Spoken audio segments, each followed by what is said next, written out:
So next on the agenda is Brooke, Elias, and I met Brooke in, 1989? and doing land acquisition conservation. So Brooke is going to talk about public land alternative uses.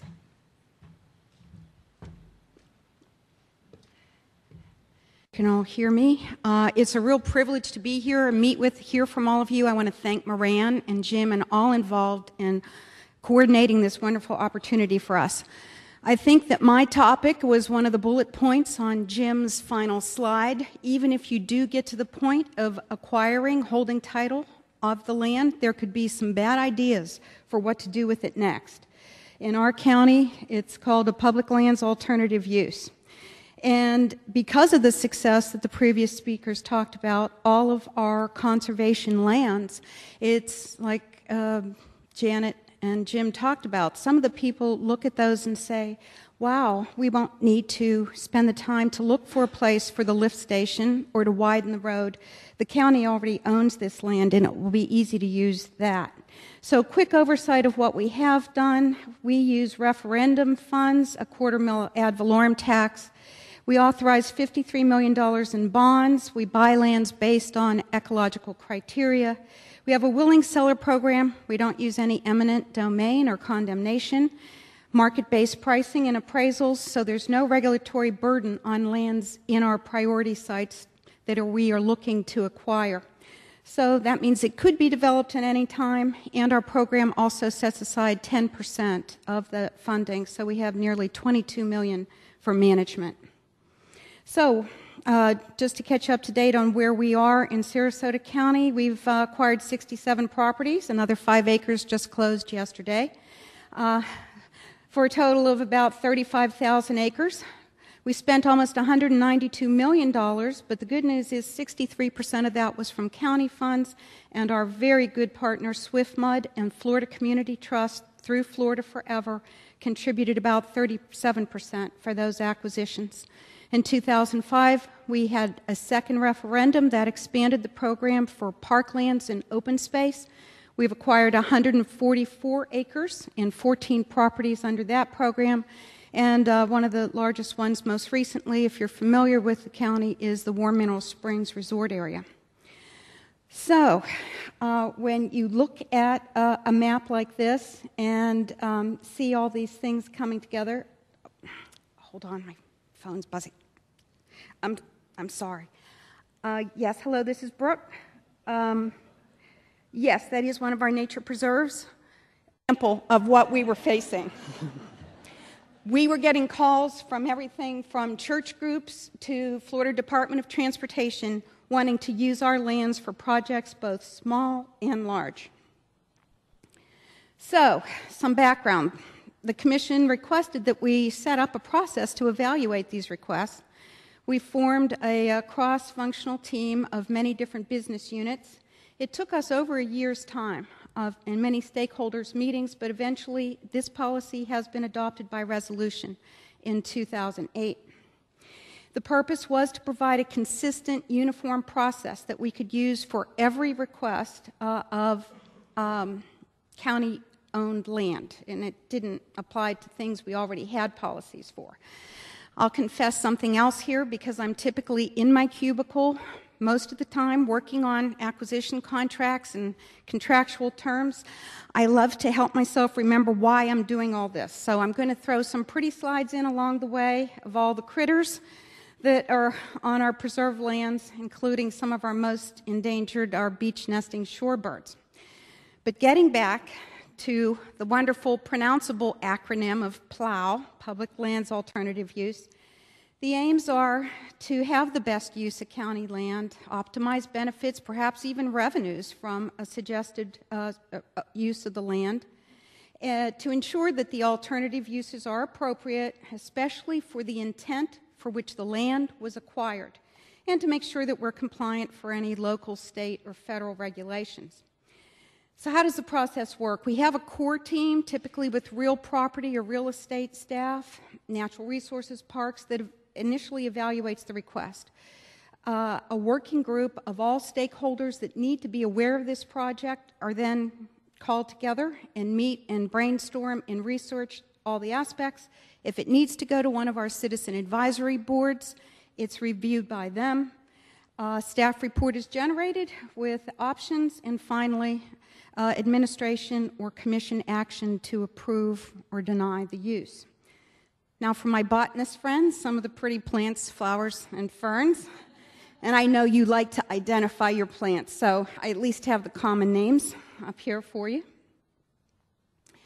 The evaluation working group, they're the ones that have to do some of the hardest work, go back and research the original land acquisition documents. Were there restrictions in the plat? Was it a donation? What's in the bond?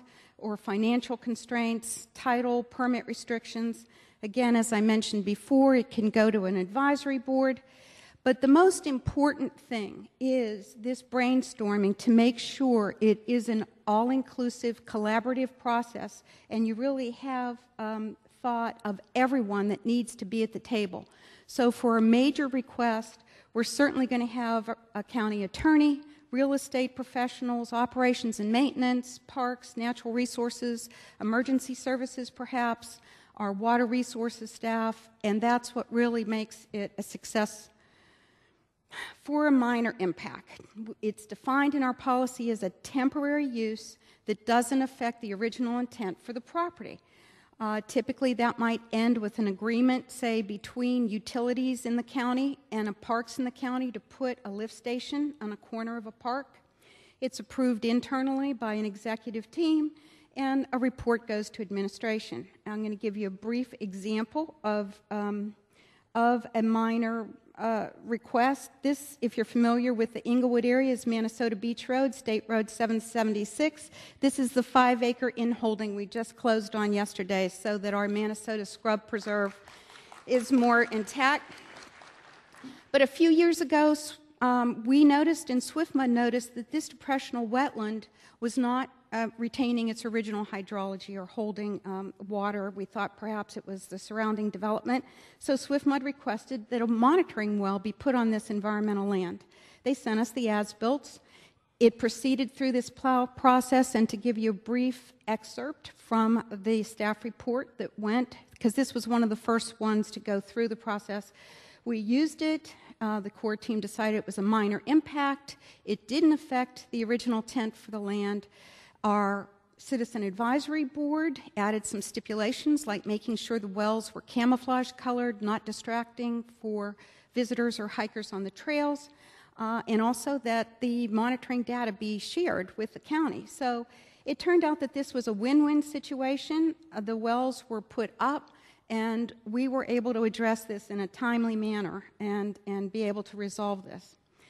In terms of a major impact, definition is that it's a long-term thing that's going to involve some permanent infrastructure. So this could be contractual, like a long-term parking agreement or building something. Again, we've been through this, but typically for this, a conveyance transaction. What is the group that owns or manages the property now going to get out of giving it to you for your use? So we would look at that. Staff would make its recommendations. And here's an example of a major request. You don't need to see the nitty-gritty here, but along the right side in blue is the original water main bringing fresh water to Siesta Key and Casey Key. It is very old, corroded. We get reports from boaters all the time that water's bubbling up from the bottom of the bay. And so we're losing water. It needs to be replaced. The new route is going to go directly from the south end of Siesta to the north end of Casey, but it crosses over Managed Park, Palmer Point Park. So this is pretty complicated. I had an excellent project coordinator, engineer, who did all his background coordination with permitting, with Gulf Beach setbacks, with U.S. Corps of Engineers, with DEP. The core team decided it was major, it's a permanent improvement, but we get a lot of arguments from people that pipelines, whether they're underwater or under land, are really just minor. You know, we're not doing anything to the surface. We're not going to impact the current use. In this case, it was a 10-inch water line, about 30 feet deep with a directional bore. But it did leave the overall bay and land open to the public after it's done. It was compliant with our policies, and in this case, for the water and recreational parklands, it was appropriate, as there had always been a water main there. So, lots of meetings. This process took almost 18 months. You can see all the attendees there for the stakeholders.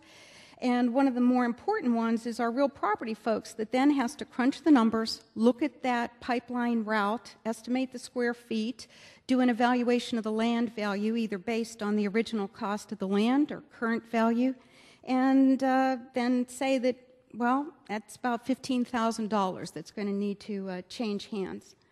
And I will report that that project has been approved. It went through the process, and that construction is underway now. So, when we have a request from a private entity, a nonprofit group or something, it can get a little trickier. We try to anticipate things.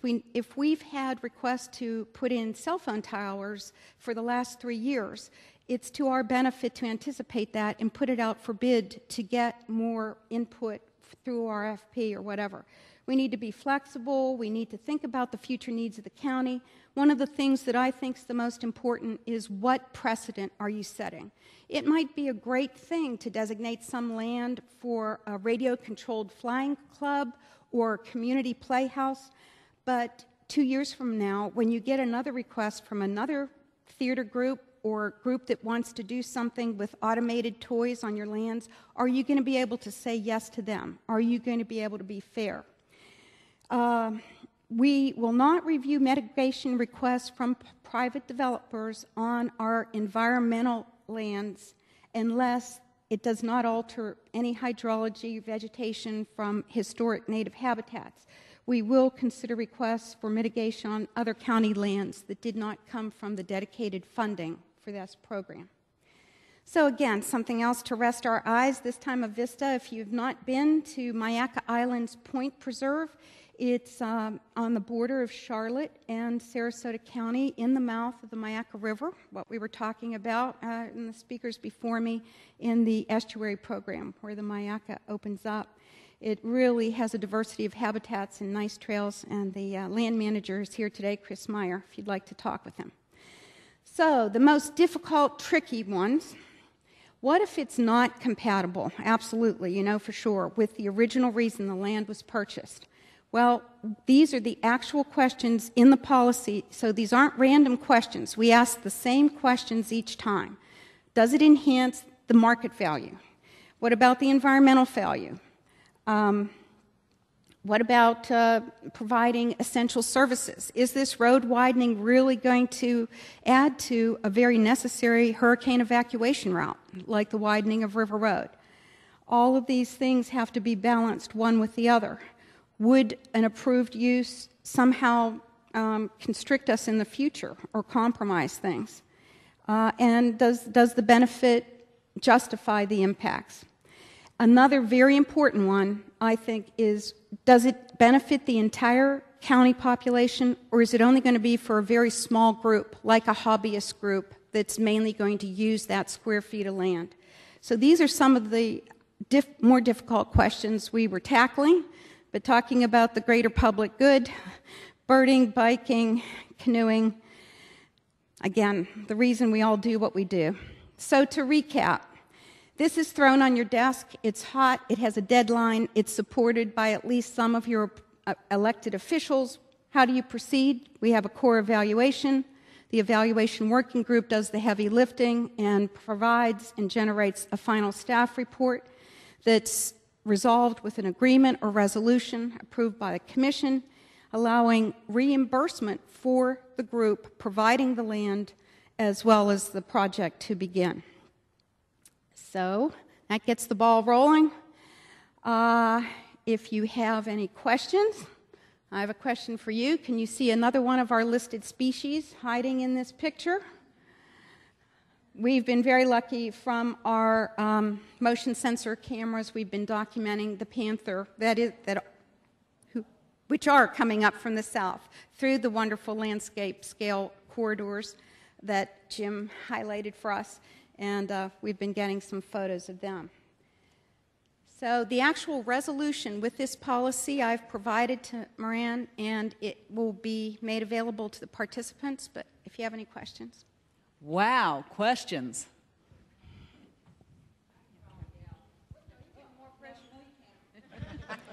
Are you getting more pressure from the board to open up these lands for public use, or more citizens? No, this process, I'm pleased to say, since I was tasked with developing it, has now worked very well and consistently for almost 24 projects.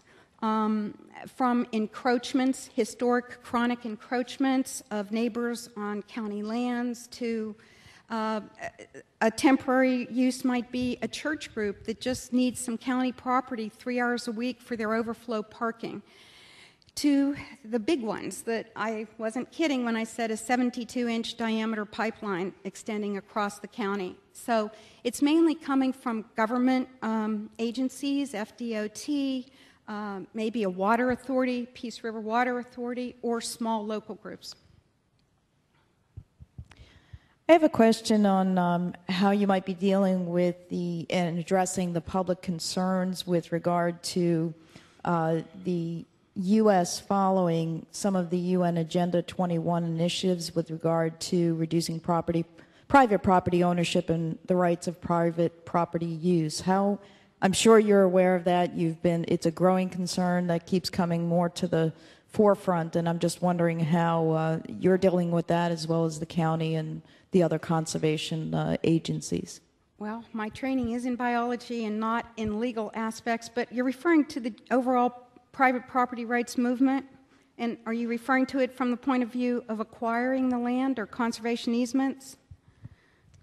What I'm referring to is the constant reference to the United Nations Agenda 21 for sustainability and acquiring public lands, private lands for public, and reducing the private ownership for land management to consolidate it to specific areas. And I'm sorry, I'm not that familiar with that UN policy, so I can look it up, but I can't give you a position either personally or from the county. Sorry. Additional questions? Well, in that case, I think that we can show our appreciation again for Brooke's presentation. Thank you.